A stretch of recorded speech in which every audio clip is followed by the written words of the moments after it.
The annual Henderson family dinner was in full swing, crystal glasses clinking against expensive china as my relatives competed to showcase their achievements. I sat quietly at the far end of the table, watching my sister Audrey command everyone's attention, just like she always had. "Another record quarter," she announced, adjusting her designer watch. "The partners are already talking about making me the youngest senior VP in the firm's history." My mother beamed with pride. "That's my girl. Harvard Business School really does open all the right doors." I suppressed a smile thinking about the email I'd received that morning.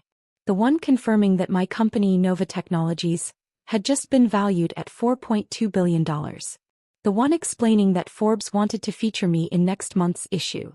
"And what about you, Alexandra?" Aunt Patricia's voice dripped with fake concern. "Still doing that, what do you call it? That internet thing." "Software development," I corrected quietly, though I knew it wouldn't matter. To them, I was just the family disappointment, the one who'd turned down a real career to chase some tech dream. "Right," Audrey smirked. "Because that's totally the same as managing billion-dollar portfolios." If only she knew that my latest algorithm had revolutionized artificial intelligence trading. That her firm's recent successes were partly due to software my company had developed. But I kept quiet, maintaining the facade they'd grown so comfortable with. "Alexandra," my father sighed, swirling his expensive bourbon, "when are you going to get serious about your future? You're 28. It's time to stop playing with computers and join the real business world." I thought about the acquisition offers sitting in my inbox: Google, Microsoft, Apple. Each one worth more money than my entire family's combined net worth. But they didn't know that. They'd never bothered to ask. "I'm doing fine, Dad." "Fine." Audrey laughed. "You live in a rented apartment and drive a used car. Meanwhile, I just bought a penthouse in Manhattan." With Mom and Dad's help, I couldn't help adding. The table went silent. Audrey's face flushed red. "At least I'm successful enough to deserve their help," she snapped. "What have you accomplished?" "A tiny startup that nobody's ever heard of." My mother jumped in, trying to smooth things over. "Girls, please. Alexandra, honey, there's no shame in admitting you need a new direction. Your sister could probably get you an entry-level position at her firm." "That's right," Audrey said, her voice dripping with false generosity. "I'm sure we could find something suitable. Filing maybe? Data entry? You're good with computers after all." More laughter around the table. Even my father chuckled. "I'm happy where I am," I said softly. "Happy being a nobody?" Audrey shot back. "Face it, Alexandra. You'll always be a nobody. Some of us are built for success and some of us just need to accept our limitations." My phone buzzed in my pocket. Probably another message from Forbes, finalizing details for tomorrow's announcement. They'd chosen me as their cover story. 30 under 30. Meet the youngest self-made billionaire in tech. "I should go," I said, standing up. "Early meeting tomorrow." "Meeting?" Aunt Patricia scoffed. "In that shabby little office you rent?" What they saw as a shabby office was actually just a front. Nova Technologies' real headquarters occupied 3 floors in the city's most prestigious building. But they'd never bothered to visit either location. "You can't leave yet," my mother protested. "Audrey hasn't even told everyone about her new summer house in the Hamptons."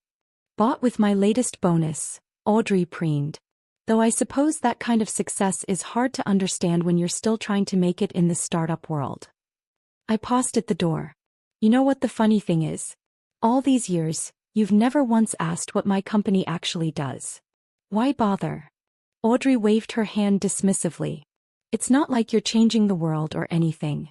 If she only knew that Nova's AI technology was already transforming industries, that our innovations were reshaping the future of computing. That tomorrow her world would turn upside down. "Maybe you're right," I said, picking up my bag, a custom piece that cost more than her summer house. "Maybe some of us are just built different." "Finally admitting I'm better?" Audrey smirked. "No," I smiled, thinking about tomorrow's headlines. "Just admitting we measure success differently." "What's that supposed to mean?" "Oh, and Audrey." I paused at the doorway. "You might want to check tomorrow's Forbes magazine. I hear it's going to be illuminating." "Why?" she demanded. "Did they do another feature on successful women in finance?" Something like that. I walked out, leaving them to their self-congratulatory dinner. My phone buzzed again as I reached my car. My real car, not the modest one I drove to family functions. The Forbes editor wanted to confirm the photo shoot location. They were thinking the Nova Technologies lobby with its 3-story waterfall and wall of patents. I typed back a quick response, then started the engine. Through the window, I could see my family still gathered around the dinner table, basking in their perceived success, completely unaware that their world was about to change. Tomorrow they'd learn what real success looked like. Tomorrow they'd discover that the sister they'd dismissed had built an empire while they weren't watching. Tomorrow, they'd understand exactly what they'd missed while they were busy measuring life in summer houses and designer watches. But tonight I'd let them enjoy their last few hours of thinking they knew what success meant. After all, the best revelations are the ones you never see coming. The next morning I sat in my real office, the one with floor-to-ceiling windows overlooking the city, watching the Forbes article go live. My phone started buzzing immediately as the news spread. Alexandra Chen, the 28-year-old billionaire revolutionizing artificial intelligence. Your sister's been calling non-stop, my assistant informed me. Along with your parents, 3 aunts and various cousins. I glanced at my phone's screen. 47 missed calls, 112 text messages and counting. The family group chat was exploding. Audrey, this has to be a mistake. Mom, Alexandra, call us immediately. Dad, why didn't you tell us? Aunt Patricia, is this some kind of joke? I smiled, opening the Forbes article on my tablet. The cover photo showed me in my element, standing in Nova's headquarters, surrounded by screens displaying our groundbreaking AI algorithms. The headline was perfect. Meet the quiet revolutionary worth $4.2 billion. My office phone lit up. Audrey again. This time I decided to answer. Hello, sister. Read any good magazines lately? What the hell, Alexandra? Her voice shook with a mixture of rage and disbelief. You're on the cover of Forbes? You're a billionaire? This has to be fake. Actually, I replied calmly, they undervalued me. Nova's worth closer to $5 billion after this morning's market opening. Silence then. But you drive a Toyota. You rent that tiny office downtown. That's just for family visits. Would you like to see my real office? I own the building your firm's been trying to lease space in. I heard something crash in the background, probably one of her precious awards falling as she stumbled. I'm looking at the article, she continued, her voice rising hysterically. Nova Technologies' AI trading algorithms now power 40% of global financial transactions. That's what my firm uses. We just signed a multi-million-dollar contract with Nova. I know. I rejected your first 3 proposals personally. The price needed to be higher. Another crash. You're my vendor? I've been bragging about my trading success using your technology. Ironic, isn't it? All those times you offered me an entry-level position, you were actually working for me. My other line beeped. My parents calling. Hold on, Audrey. Mom and Dad are on the other line. Alexandra Marie Chin. My mother's voice carried that familiar tone of command that had stopped working on me years ago. What is the meaning of this? Why didn't you tell us? Tell you what, Mom? That I was successful? You never asked. Too busy celebrating Audrey's summer house to notice what I was building. But, $5 billion? My father cut in. That's more than our entire extended family's worth combined? Yes. Quite a bit more, actually. I pulled up another screen, the one showing the current value of my various investments. Dad, you might want to check your portfolio. Those safe stocks you invested in? I own controlling interest in most of them now. I heard my mother gasp. Alexandra, we never meant to. To what? Dismiss me? Mock my choices? Tell me I'd never amount to anything? I kept my voice level. You know what the funny thing is? If you'd bothered to Google my company even once in the last 5 years, you'd have known all of this.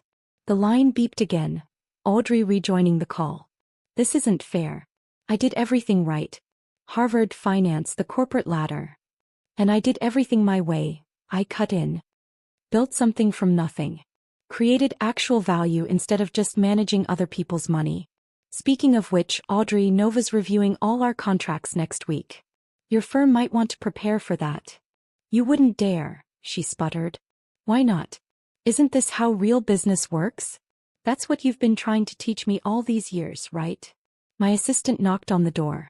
Miss Chin, the CNBC crew is here for your live interview.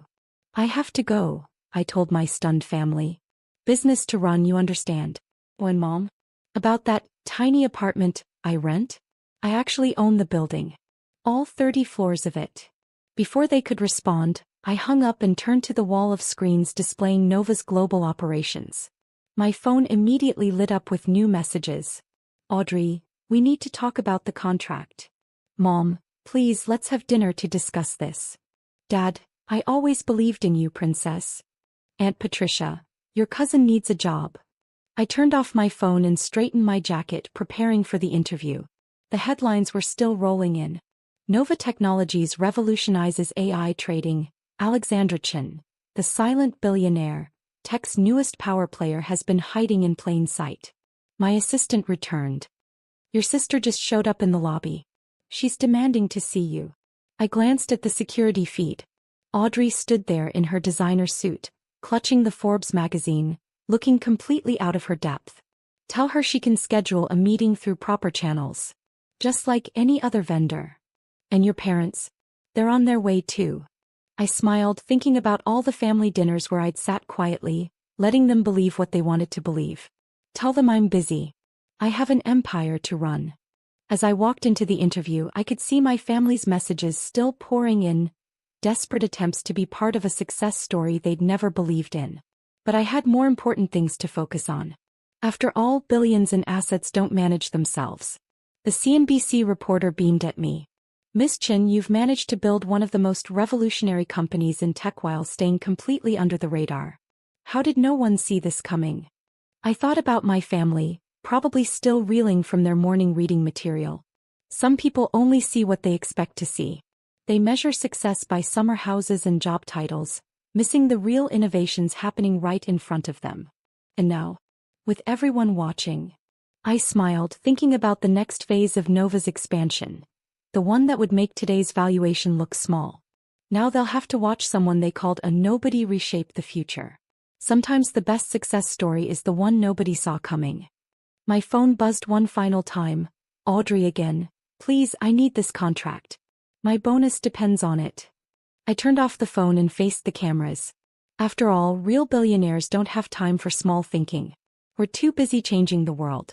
Even if some people take a little longer to notice.